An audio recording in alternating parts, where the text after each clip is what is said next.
जय सीताराम जी, आप सभी को स्वागत है आपका हमारे इस YouTube चैनल पे। तो दोस्तों, आज की इस वीडियो में हम बात करेंगे व्यक्ति के जीवन में कर्ज जब चढ़ता है तो किन ग्रहों की योग से ये परेशानियां उसके जीवन में उसे झेलने को मिलती हैं। तो कहते हैं कि सबसे बड़ा दुख अगर कुछ है तो जीवन में व्यक्ति का ये कि वो ऋणी है किसी का। तो व्यक्ति और सब कुछ झेल सकता है, सूखी रोटी भी खा सकता है, पर किसी का कर्ज होना, रात और दिन की चैन खत्म हो जाना। महाभारत में भी युधिष्ठिर और यक्ष में जब संवाद हुआ तो यक्ष ने युधिष्ठिर से पूछा कि इस संसार में दुखी सबसे ज्यादा कौन होता है। तो युधिष्ठिर ने भी यही जवाब दिया था कि जो किसी का ऋणी हो उससे बढ़कर दुखी और समाज में, संसार में कोई नहीं होता। तो किन ग्रहों के योग से कर्जा व्यक्ति के जीवन में धीरे धीरे बढ़ता है, या कर्जा व्यक्ति कई बार उतारते उतारते उसका जीवन का आधे से ज्यादा हिस्सा भी खत्म हो जाता है, पर तब भी वो कर्जा चुका नहीं पाता है। आखिर इसके पीछे क्या कारण है? तो हम सब इस प्रकृति का हिस्सा हैं और प्रकृति का हिस्सा होते हुए हम प्रकृति को चैलेंज नहीं कर सकते। इसलिए परमात्मा ने प्रकृति में इन ग्रहों की एक ड्यूटी लगा दी कि जो जैसा कर्म करे उसको समय पर उसके कर्म का वैसा ही परिणाम दिया जाए, और हर किसी को उसके कर्म का परिणाम मिलता ही मिलता है। अच्छे व्यक्ति को भी बुरा परिणाम मिलता है और बुरे व्यक्ति को भी अच्छा परिणाम मिलता है। यहाँ पे उल्टा भी कई बार देखा जाता है, बुरे व्यक्ति को अच्छा परिणाम, बुरा परिणाम ये भी देखना पड़ता है और अच्छे व्यक्ति को भी देखना पड़ता है। पर डिग्री किसकी ज्यादा है? तो जो बुरा है वो कई बार सुखी देखा जाता है और जो अच्छा है वो कई बार दुखी देखा जाता है। तो इसके पीछे के कारण क्या है? खैर, इन टॉपिक्स पर तो हम बाद में बात करेंगे, अगली वीडियोस में हम बात करेंगे। आज हम मुख्य तौर पर कर्जे के ऊपर हम बात करते हैं। तो सबसे पहले हम बात करते हैं कि कारक ग्रह इसमें कौन कौन से होते हैं, कारक ग्रह कौन से होते हैं। तो इन कारक ग्रहों में मुख्य तौर पर यदि कोई पाप ग्रह या क्रूर ग्रह की दशा चल रही हो और ये दशा 12वें स्थान पर, अष्टम भाव में या छठे स्थान पर हो, तो ऐसा व्यक्ति कर्जे से मुक्त नहीं हो पाता और धीरे धीरे उस पर कर्जा चढ़ने लगता है। मैंने ऐसे कई उदाहरण देखे हैं अपने जीवन में। बड़े से बड़ा करोड़पति हो, लखपति हो या कोई मिडिल क्लास फैमिली का भी हो, कर्जा झेलना पड़ जाता है। पर कईयों का कर्जा बहुत जल्दी छुट्टा होता है, कईयों का लंबे समय तक चलता है।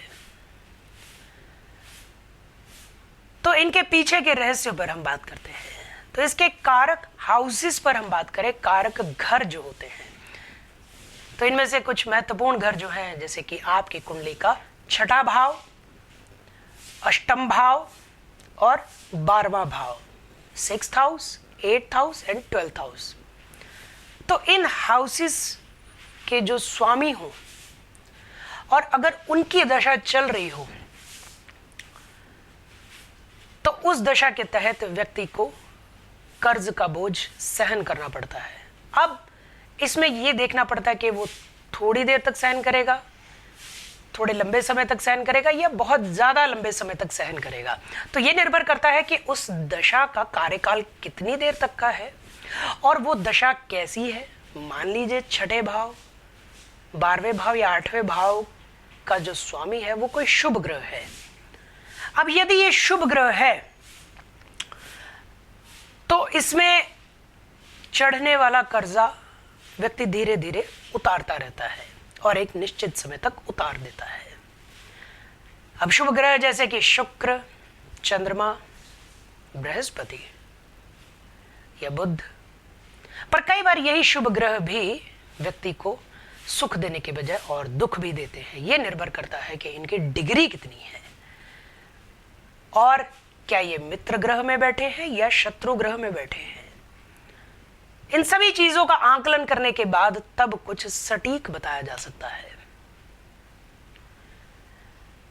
तो ज्योतिष का मतलब सिर्फ इतना ही नहीं कि हमने कोई टॉपिक पढ़ा, जाना और वही सिर्फ और सिर्फ इंप्लीमेंट होता है। ये 360 डिग्री के दृष्टिकोण से जब देखा जाता है तब किताबों की भी सीमाओं को ये तोड़ देता है।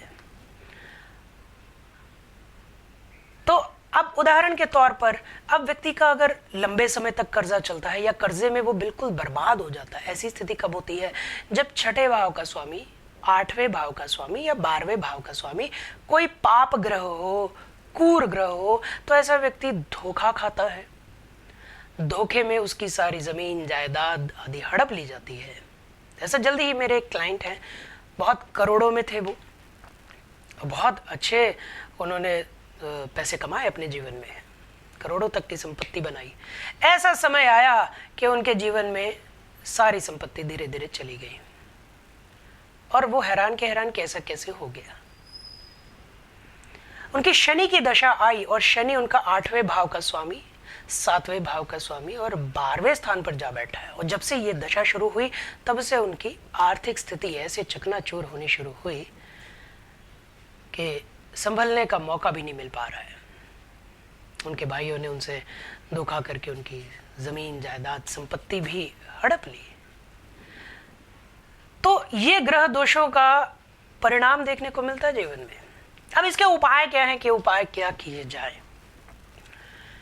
उपाय तरह तरह के होते हैं और मुख्य तौर पर उपाय तभी काम करते हैं जब आपके कुंडली में वो चल रही दशा का अनुमान लगाया जाता है कि दशा कैसी है, कहां पर है और किस कारण से ये कर्ज चढ़ रहा है।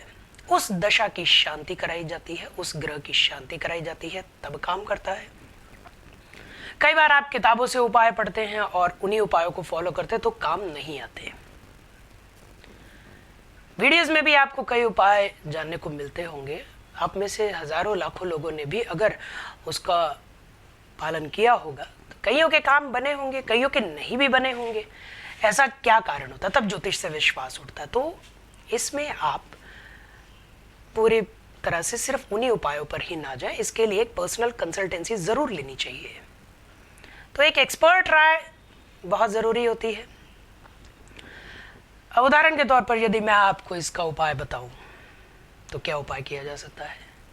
जिस ग्रह की दशा चल रही हो उस ग्रह से जुड़ी हुई वस्तु का दान प्रकृति में, धर्म स्थान पे, और जिस राशि में वो बैठा हुआ है वो प्लैनेट, वो राशि जिस दिन का स्वामी है। उदाहरण के तौर पर कर्ज का स्वामी, कर्ज के घर वाले का स्वामी मेष राशि में बैठा हो। अब मेष राशि क्या है? मंगल। तो मंगल मतलब मंगलवार, ट्यूसडे। तो दशा किस राशि में है, ग्रह किस राशि में है, उसकी दशा। तो उस दिन उस ग्रह को हमने अपने जीवन से निकालना है। तो उस दिन हमें विशेष तौर पर मतलब मंगलवार को उस ग्रह से जुड़ी हुई वस्तु को अपने जीवन से निकाल देना है, ताकि इसका जो प्रभाव हमारे जीवन में कर्ज के रूप में बढ़ रहा है तो ये उतर जाए। तो इस तरीके से उपायों को गहरे तरीके से देख करके बताया जाता है। अब इसमें बहुत ज्यादा आत्मयोग का सहारा लिया जाता है कि अपने आत्मा के गहराइयों में, सूक्ष्म आत्मा के गहराइयों में जाकर के जब वो उपाय योग मार्ग के जरिए बाहर आता है तब वो उपाय सटीक तरीके से काम करता है। पर व्यक्ति के जो किए हुए कर्म है, उसका जो परिणाम है, वो उसे भुगतना ही पड़ेगा। बिना भुगते वो इस जीवन से मुक्त नहीं हो सकता। हाँ, समस्याओं से बचा जा सकता है उपायों के जरिए।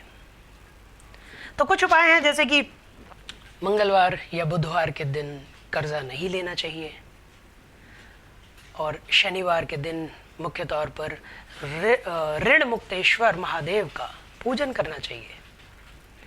भगवान शिव के ही कला अंश है, भगवान शिव का ही एक स्वरूप है ऋण मुक्तेश्वर महादेव। अब कुछ उपाय जैसे कि आप चौमुखी दिया लेकर के सरसों के तेल का जगाना चाहिए।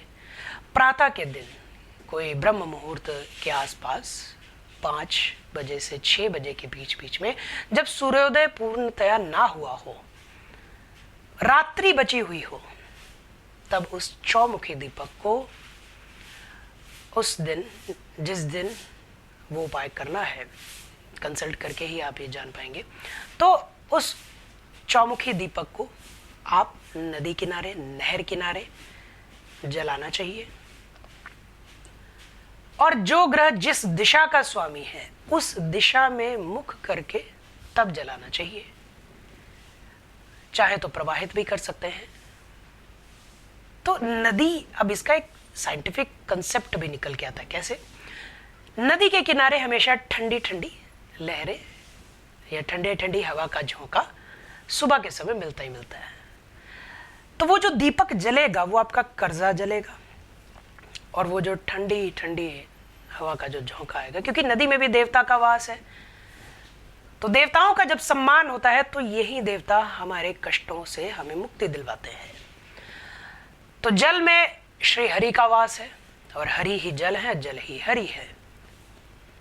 तो वही भगवान श्री हरि जिन्होंने इन तीनों लोकों को अपने भ्रकुटी मात्र पर धारण करके रखा है, जो ब्रह्मा के भी पिता हैं, जो संपूर्ण त्रिलोकी को अपने नियंत्रण में रखते हैं, वही श्री हरि जब देखते हैं कि इस बच्चे ने मेरा पूजन किया है, तो उसकी उस मनोकामना को वो उचित समय पर जरूर पूरा करते हैं। पर इसमें श्रद्धा और विश्वास की बहुत आवश्यकता है। अगर आप डाउट रख के करोगे तो डाउट का फल केवल डाउट मिलता है या असफलता मिलती है।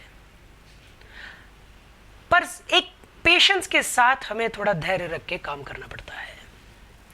और भी कई उपाय होते हैं, पर इसमें वही है कि ग्रहों को पहले देखना पड़ेगा कि ग्रहों की स्थिति कैसी है, उसके तहत फिर उपाय निश्चित तौर पर बताया जाए। तो उदाहरण के तौर पर जैसे एक और उपाय अगर देखा जाए तो फॉर एग्जाम्पल, अगर आपकी शनि की दशा चल रही है, शनि 8वें भाव का स्वामी है। अब 8वें भाव का स्वामी जा बैठा है 12वें स्थान पर।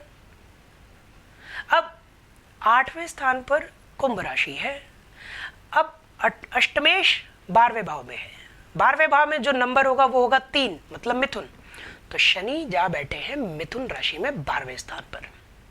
अब शनि की दशा आपकी शुरू हुई है ठीक आज के दिन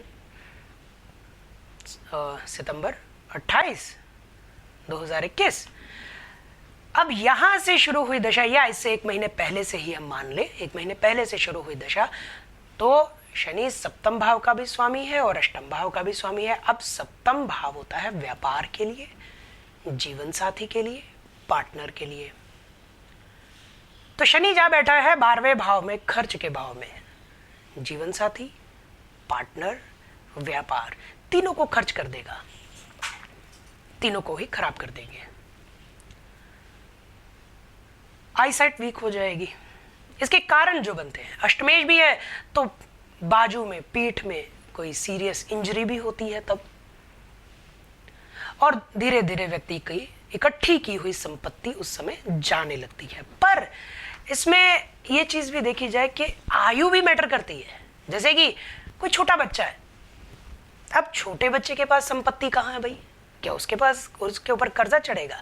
तो जिसकी जैसी आयु होगी, जो अपने जीवन में, वर्तमान में जीवन को जिस स्थिति में जी रहा होगा, उसको उसी स्थिति में नेगेटिव रिजल्ट देखने को मिलेंगे। उदाहरण के तौर पर एक स्टूडेंट है, तो स्टूडेंट का अगर ये समय चल रहा हो तो ऐसा बच्चा गलत सोसाइटी में पढ़ करके खराब होता है, और उसको पढ़ाई में भी सफलता नहीं मिलती, विदेश यात्रा में भी सफलता नहीं मिलती। तो आप जिस लक्ष्य की ओर जा रहे हैं, उस लक्ष्य को आपको प्राप्त होने नहीं दिया जाता। तो इसमें जीवन अवस्था, आयु अवस्था भी मायने रखती है। तो उम्मीद है आप मेरी आज के इस टॉपिक को आप समझ गए होंगे। बहुत ज़्यादा नहीं बोलूँगा, थोड़े से शब्दों में ही। ज़्यादा अगर आप समझ गए हो तो बहुत अच्छा, नहीं समझे हो तो कोई बात नहीं, आप कमेंट सेक्शन में लिख करके बता सकते हैं। और आपको किन किन टॉपिक्स पर जानना है, जानकारी लेनी है, उन टॉपिक्स पर मैं बात करता रहूँगा, और जितना जो अनुभव है उसके तहत भी आपसे शेयर करता रहूँगा। ठीक है, तो आज के लिए बस इतना ही। मिलते हैं अगली वीडियो में। सबको जय सीताराम जी की।